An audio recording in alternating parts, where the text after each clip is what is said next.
Hey guys, my name is Fragile, and today we'll be talking about monks in EverQuest and Pantheon Rise of the Fallen.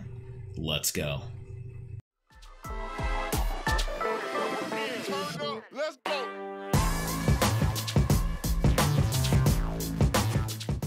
So who am I? Well, I'm your average Pantheon-obsessed fanboy, but I have a rather large MMO history specifically relating to monks. I originally created a monk in EverQuest named Cannibal, and I created him on the Aero server, and that was basically the beginning of Velius / the end of Kunark, and I guess that probably makes me a noob compared to some of you. However, I raided through the start of Plains of Power for the most part, all the way till the end of Dragons of Norath. While I did that, I was in a guild called Rest in Peace on the Aero server, and eventually I wanted higher end content, so I made the plunge and transferred servers and joined a guild called Triton. I was there for several world firsts and top 5 kills, as well as I think I finished the Monk Epic 1.5 first on the US servers. I might have been, if I wasn't, I was definitely top 3. There was no real Twitter or anything to go off of back then to know for sure, but I know that I completed on test server and then as well on the US servers fairly fast. After my EQ days, like I said, in Dragons of Norath, I decided to stop and switch to WoW, so that was the end of my real gaming career.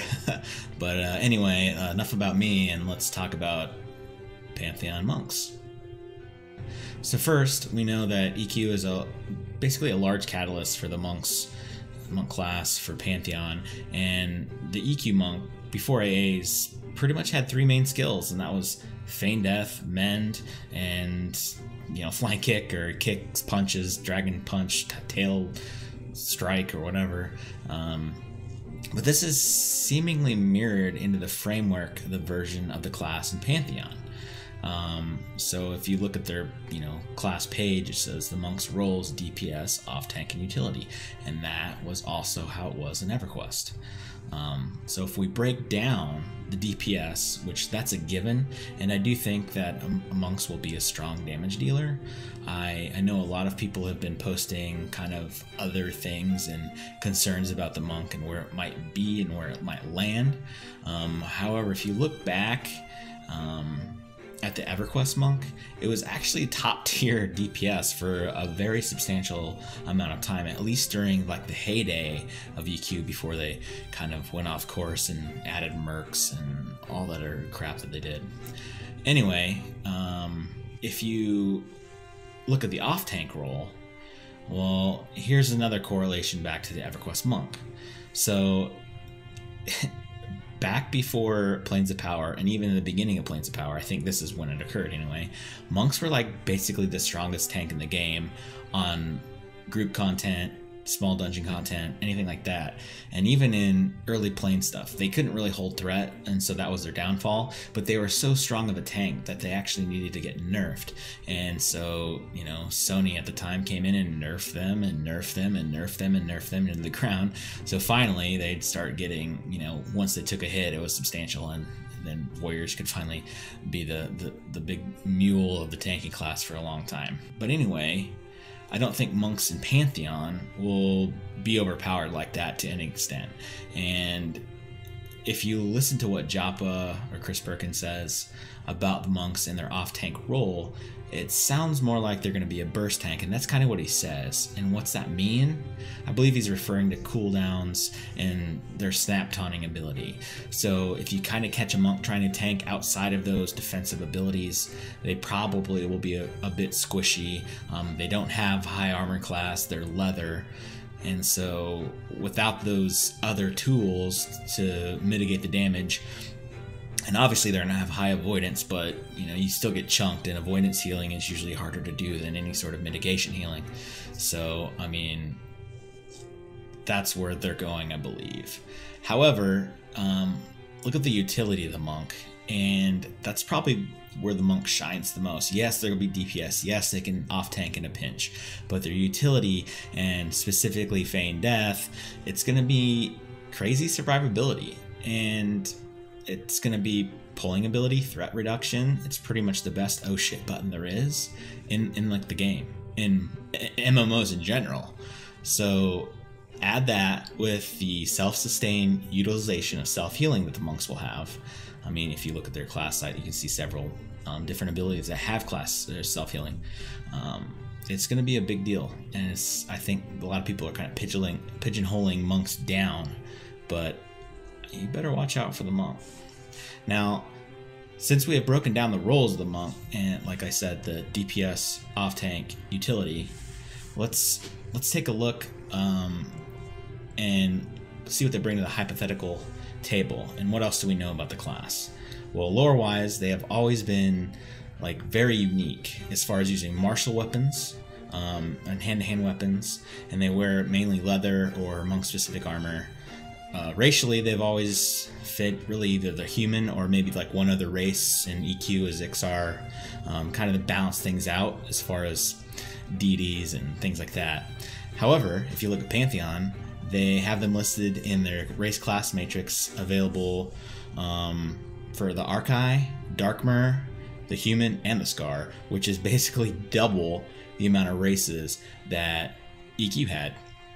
And so I'm very curious to see how the Darkmer and the Scar, how their lore is going to adapt and make it fit for the class, and how it fits to the overall world of Pantheon. Monk damage, as we have mentioned, tends to lean towards one-hand blunt or hand-to-hand fist weapons, like the knuckle dusters and the like. But this pushes me towards the idea that there'll be several monk-only inspired weapons, hopefully like Garn's Rock of Smashing from Vulak.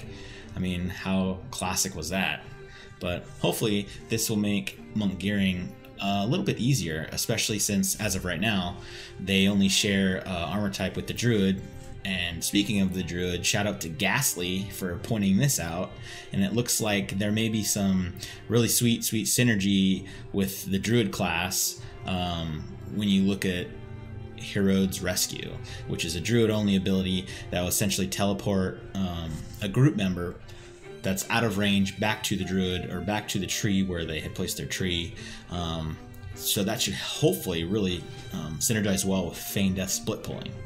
And anyway, getting back on topic, the monk will use two main types of resources, which are endurance and chakra. Which the stream, this is where it's this kind of confusing, because if you look at the monk stream and where I pulled a lot of different footage from, it says chi, but regardless, they will use the two main resources, and endurance will basically autofill from 0 to 1, which looks like it's going to be the builder, and kind of think of WoW's rogue energy bar, how it automatically just refills.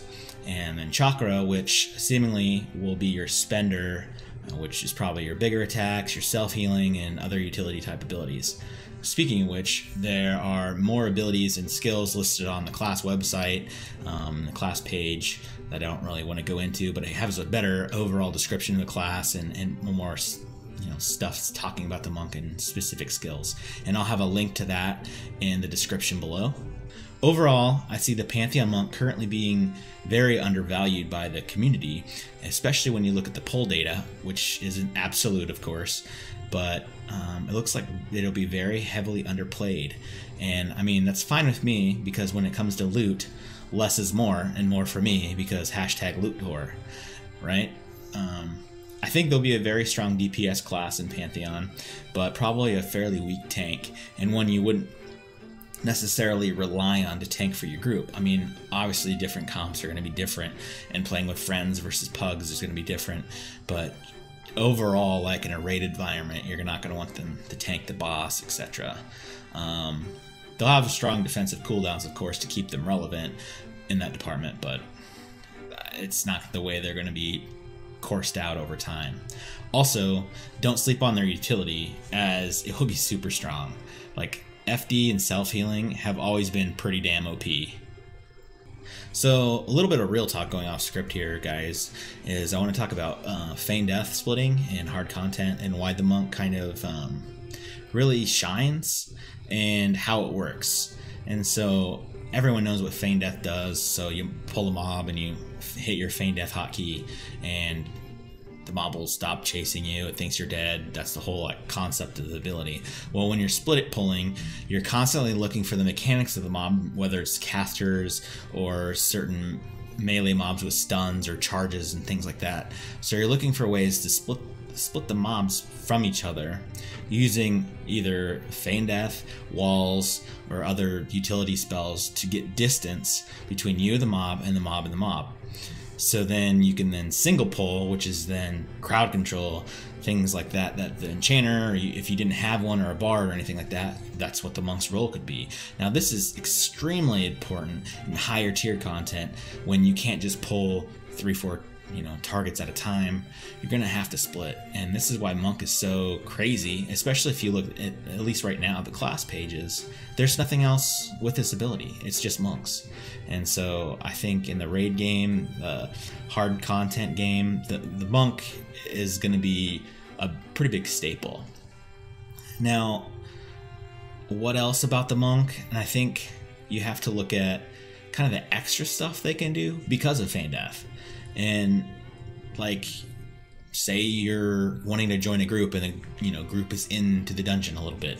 Well, you can run in FD and then stand up, run some more FD. You can get to the group. A lot of other classes can't do anything like that. I mean, outside of invisibility and other things like that. I mean, Summoner will probably have like a Call of the Hero style, spell that can maybe, port you to your group. But being self-sufficient is pretty awesome when it's, as far as the monk class goes, I guess. And that's really nice to have as your main character, at least at the start, because you're not constantly worried about, how am I going to do this? How am I going to get somewhere? Oh, I'm going to have an extra corpse or whatnot. You have self-sustain from self-healing, and you have the best utility ability, like, basically ever created, in my mind, anyway. So that's my take, real talk. So the monk class, as I've said, definitely hits the right spot with its anchoring EQ of the old and Pantheon of the new. And I'm excited to main this class going forward. As I said in my history, it's what I've played, it's what I've kind of always loved playing. I've dabbled in tanks here and there, but with the monk, who knows, maybe once they get some gear and end game, they'll be more tanky than kind of how we're expecting it to go so far.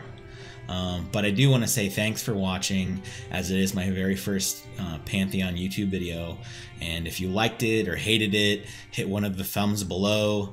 I'll be putting out more videos in the future. And once Alpha and the NDA drop, I'll have access, and I will hopefully be streaming Pantheon. So click that subscribe button. If you have any questions or comments, I'll be reading and responding to the non-haters.